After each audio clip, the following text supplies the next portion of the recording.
Maithili express की शानदार प्रस्तुति। जहान है दो, जहान है दो,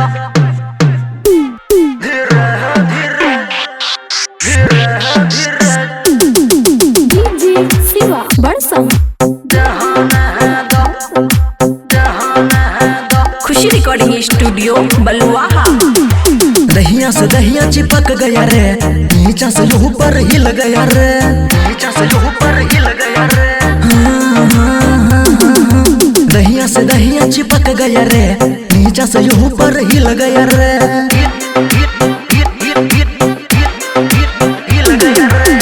भींगे भींगे होठ तेरे प्यासा सा दिल मेरा, भींगे भींगे होठ तेरे प्यासा सा दिल मेरा हो से उड़ाया ए जानू। बेबी बेबी धीरे धीरे जहान है दो, बेबी बेबी धीरे धीरे जहान है दो, ओ बेबी बेबी धीरे धीरे जहान है दो, बेबी बेबी धीरे धीरे जहान है दो।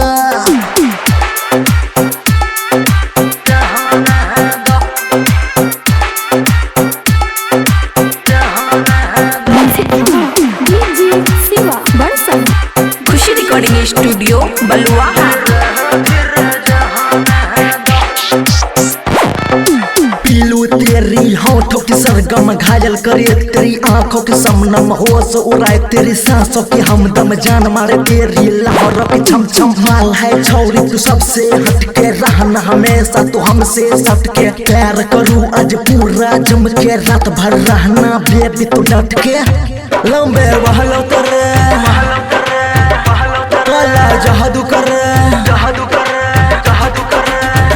ओ लंबे बहलो तेरे काला जादू कर, तेरी सांसों की गर्मियाँ ओ मेरी रहन है, तेरी जवान है, करे मुझे मदहोशिया। तेरी कांची उम्र में चाहती कहर, तेरी पतली कमर करती है मर्डर। तेरी कांची उम्र में चाहती कहर, तेरी पतली कमर करती है मर्डर। बोले यहाँ दब संजीत, यहाँ दब संजीत। बेबी बेबी धीरे धीरे जहान है दो, बेबी बेबी धीरे धीरे जहान है दो, ओ बेबी बेबी धीरे धीरे जहान है दो, बेबी बेबी